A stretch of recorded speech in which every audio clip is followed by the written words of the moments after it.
بالأدب تنال أعلى الرتب فعش حياة العلماء وقرأ صنوف الكتب ودم على تواضع لا تفتخر بالنسب.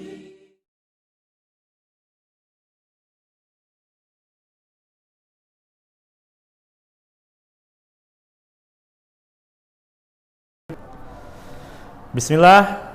Assalamualaikum warahmatullahi wabarakatuh. Alhamdulillah. Salatu wassalamu ala rasulillah wa ala alihi wa sahbihi wa man tabi'ahum bi ihsan ila yaumil qiyamah. Amma ba'd. Qala Allah ta'ala fil kitabil karim, a'udzu billahi minasy syaithanir rajim. Bismillahirrahmanirrahim. Ya ayyuhalladzina amanu taqullaha haqqa tuqatih wa la tamutunna illa wa antum muslimun. Baik, alhamdulillah ya. Segala puji dan syukur kita panjatkan kepada Allah Tabaraka wa Ta'ala yang telah memberikan nikmat dan karunia-Nya ya, yang setiap hari memberi kita makan, memberikan pakaian ya, memberikan kita tempat tinggal ya.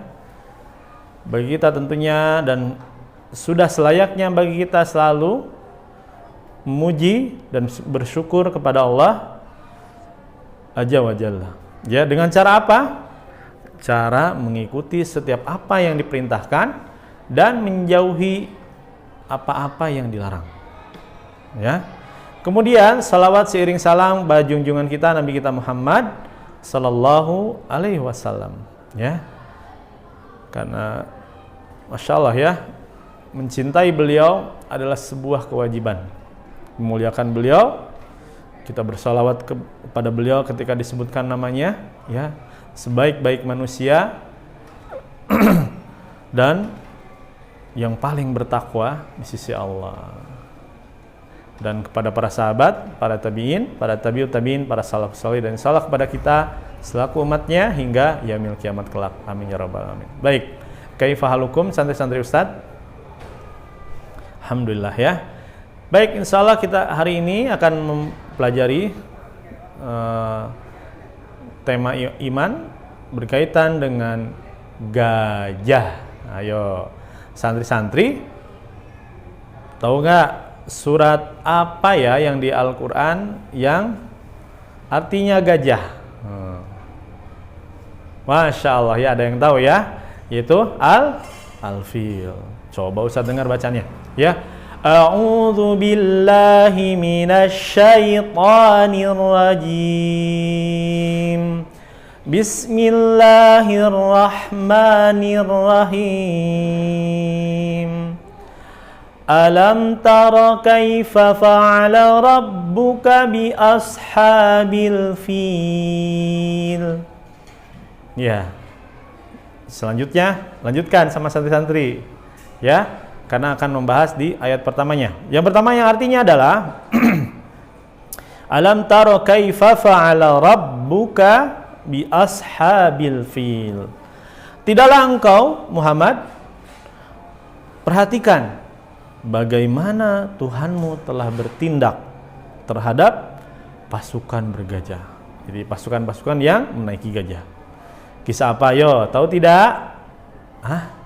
Yaitu ya, kisah penyerangan Raja Abraha, ya, Raja Abraha al-Habsyi, ya, dari Yaman, Raja Yaman ya, penguasa Yaman yang ketika itu menyerang Mekah ya, ingin menghancurkan Ka'bah. Dan ini di masa kakeknya Nabi Muhammad Sallallahu Alaihi Wasallam yang bernama Abdul Muttalib, ya, kakek beliau ya, di masa kakek beliau. Nah, gajah, hewan gajah, tentunya kita sudah ketahui Allah lah yang menciptakan, Al-Khaliq ya, Allah Maha Pencipta. Semua makhluk yang ada di alam semesta ini, kita ya, manusia, hewan, tumbuhan, bumi, langit ya, bumi seisinya semuanya Allah lah yang menciptakan. Dan Allah lah yang menjaga, merawat ya, dan mengatur semuanya. Jadi semuanya atas kehendak Allah. Nah, kita akan berbicara terkait dengan gajah. Gajah yang Allah ciptakan. Ya. Sudah kita ketahui, santri-santri mungkin ketika main ke kebun binatang, ya, pasti biasanya ada gajah. Ya. Dan biasanya dirantai tuh ya, ada yang diikat sama rantai besar. Iya, karena memang hewan ini hewan yang sangat besar. Beratnya sampai ton-ton. 1 ton itu beratnya 1000 kilo. Ya, 1000 kilo. Kalau misalnya santri-santri mempunyai beras 1 kilo, berarti berasnya itu ada 1000. Kalau misalnya beratnya bisa 2 ton atau lebih, dan tidak mungkin kita bisa mengangkatnya ya. Dan Masya Allah ya, Allah menciptakan gajah dengan begitu banyak hikmah yang kita bisa pelajari ya. Lihat, badan gajah begitu besar ya, dengan berat yang begitu berat ya. Kakinya besar juga ya, kuat. Tapi jari-jarinya kecil-kecil. Ya, jarinya kecil-kecil. Dan itu sesuai ya, sesuai. Tidak ada kurang ataupun lebih, pasti Allah sudah tentukan dengan takarannya. Ya. Allah sudah ciptakan kakinya seperti itu agar dia bisa menopang. Berat badannya. Kalau misalnya kakinya sebesar kaki ayam, gimana?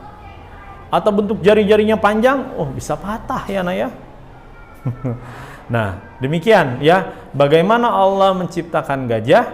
Nah, tema iman hari ini kita akan membahas tentang gajah. Nah, ya, gajah dengan badan begitu besar, dia memiliki kepala yang besar, ya, dan lehernya pun tidak panjang, ya, atas izin Allah. Coba kalau misalnya dengan kepala sebesar itu lehernya panjang, pasti dia akan berat menopang kepalanya, ya.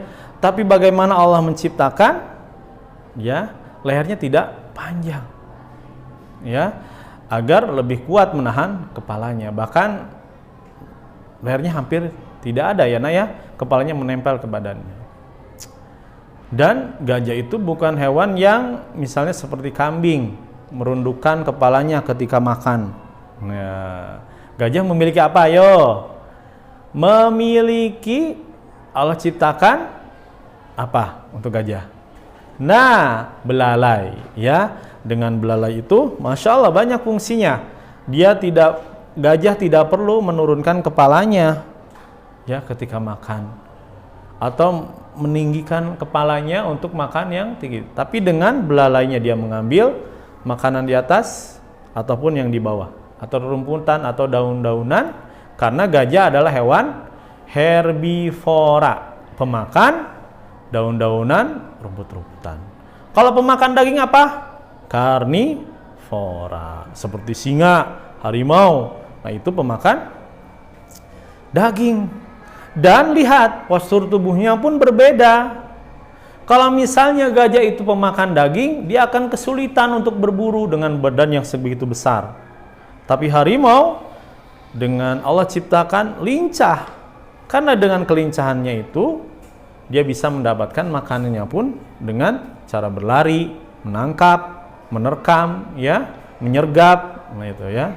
Tapi atas izin Allah gajah diciptakan, ya, Masya Allah, atas kebesaran Allah diciptakan dengan kemudahan yang dia dapatkan, ya, dengan ada belalainya. Terus apalagi telinganya lebar, ya, Masya Allah, ya. Kemudian masih belalainya Allah ciptakan sangat lentur dan panjang, ya. Bagaimana kalau misalnya belalai itu keras, kaku, sulit ya, bagaimana dia mengambil rumput, terus mengambil minum, ya. Karena itu belalai itu adalah hidungnya juga, ya, dia bisa mengambil air, terus dibalik belalainya itu mulutnya, jadi diambil, dimasukkan. Dan dia mempunyai telinga yang besar, dan itu juga untuk mengatur, salah satunya adalah mengatur suhu badannya, ya, Masya Allah. Dan gajah itu kuat, ya, sangat kuat. Sangat kuat dan dia itu terus berkelompok hidupnya, saling menjaga, saling melindungi, ya. Kemudian gajah juga mempunyai taring. Taringnya besar ya, itu lebih tepatnya gading, ya. Gading ini dia untuk berlindung, misalnya ketika ada ancaman, nah dia menggunakan gadingnya tersebut. Gading itu sangat kuat, bahkan bisa mengangkat yang berat, benda yang berat, Masya Allah ya. Ini dari satu hewan yang Allah ciptakan, begitu banyak hikmah yang bisa kita ambil. Kemudian, nah taring ini bisa untuk memindahkan benda-benda yang besar atau yang berat, ya, atau misalnya untuk menggali. Nah itu yang biasa digunakan oleh gajah. Nah dengan ini kita bisa melihat begitu luar biasanya Allah menciptakan suatu hewan, ya, yang besar dan bahkan bermanfaat, ya. Ada di daerah Afrika itu, bahkan gajah itu ada yang digunakan untuk misalnya ada mobil yang mogok gitu. Biasanya gajah itu digunakan untuk menarik mobil yang mogok atau misalnya amblas di lumpur. Insya Allah kekuatannya sangat besar, ya, menarik mobil. Nah, ada nggak santri-santri Ustadz yang mampu menarik mobil? Dorong paling ya di turunan didorong mudah. Nah, tadi kita sudah mempelajari, ya, terkait dengan gajah, hewan yang unik, ya, Allah ciptakan, berbadan besar, ya, berbadan besar dengan telinga yang besar, terus belalainya, ya, dengan begitu banyak manfaat bagi gajah itu sendiri. Kemudian taring untuk melindungi dirinya, ya, karena pasti ada ancaman-ancaman ketika di alam, ya, di hutan-hutan itu, ya, seperti hewan-hewan buas yang bisa menyerang. Nah, dan gajah pun hidupnya berkelompok, saling menjaga dan saling melindungi. Nah, Masya Allah, ya, dan kakinya kokoh, besar, tapi jari jemarinya tidak panjang-panjang, ya. Nah itu bagaimana agar bisa menopang berat badannya. Nah, selanjutnya banyak hal yang bisa kita ambil, ya. Allah menciptakan gajah tentunya memiliki manfaat bagi manusia dan juga lingkungan, ya. Yang pertama, postur tubuh gajah yang besar ternyata bermanfaat bagi lingkungan. Ketika ia berjalan di hutan, bobot tubuhnya membantu membuka jalan di hutan bagi satwa lainnya. Biasanya kalau di hutan belantara itu kadang kita sulit berjalan. Ya, Ustadz dulu sering naik gunung itu, kalau misalnya tersesat itu tidak ada jalan, maka itu hutan, jadi harus membuat jalan itu sangat lebat, ya, rumput-rumput yang tinggi. Nah, dengan badan gajah segitu besarnya dia bisa membuat jalan, ya, dan itu bermanfaat bagi hewan-hewan di belakangnya yang mengikutinya, ya, Insya Allah. Terus kemudian gajah bisa membuang kotoran, sebanyak 18 kali dalam sehari. Ada nggak nih santri-santri 18 kali ke kamar mandi dalam sehari? Tidak, ya, tapi gajah.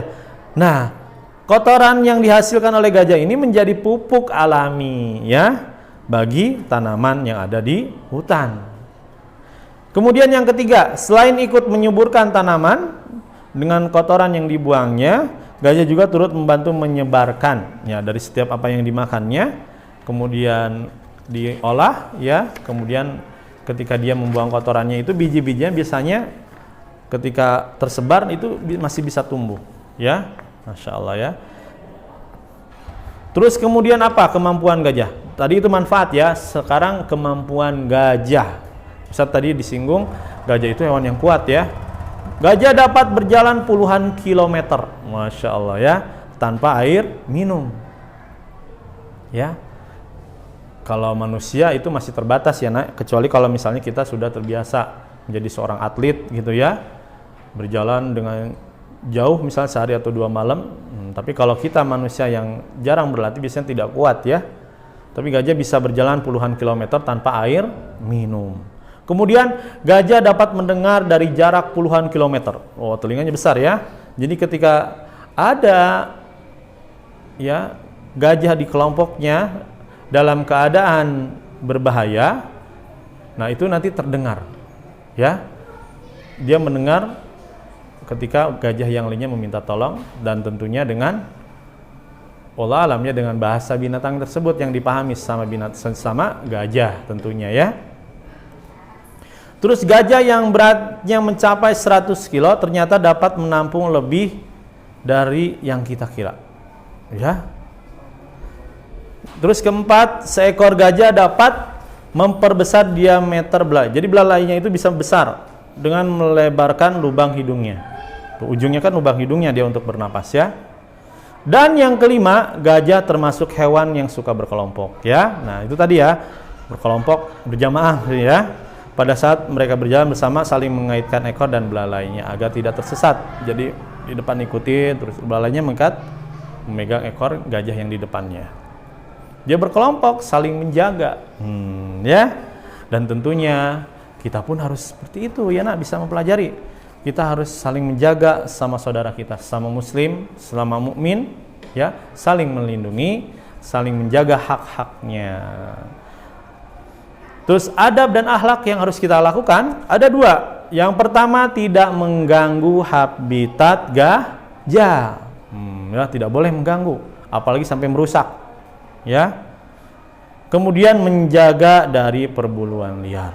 Tidak boleh sembarangan berburu ya, karena memang gajah itu hewannya tidak seperti misalnya kambing yang banyak ya. Bisa punah, ya bisa punah jika terus diburu dengan liar. Masya Allah ya. Nah, demikian yang bisa Ustaz sampaikan bagaimana Allah menciptakan gajah. Dan tentunya gajah itu di masa lalu ya itu tadi, ketika masa bisa digunakan untuk kendaraan ya, kendaraan untuk ketika Raja Abraham menyerang Ka'bah, yaitu menjadi kendaraan para pasukannya. Nah, ya. Baik, demikian yang Ustaz bisa sampaikan. Nah, dan tentunya kita harus memahami bahwa hewan yang ada di muka bumi ini dengan begitu banyak hikmah, tidak lain yaitu adalah yang Allah ciptakan, ya. Dan tentunya banyak manfaat yang bisa kita ambil bagi manusia, ya. Baik, kita tutup dengan doa kafaratul majelis. Subhanakallahumma wa bihamdika asyhadu an la ilaha illa anta astaghfiruka wa atubu ilaik. Hadanallahu wa iyyakum ajmain. Assalamualaikum warahmatullahi wabarakatuh. Yuk, amalkan pada diri antum dan bagikan video ini kepada orang yang antum cintai untuk mendapatkan kebaikan dan pahala.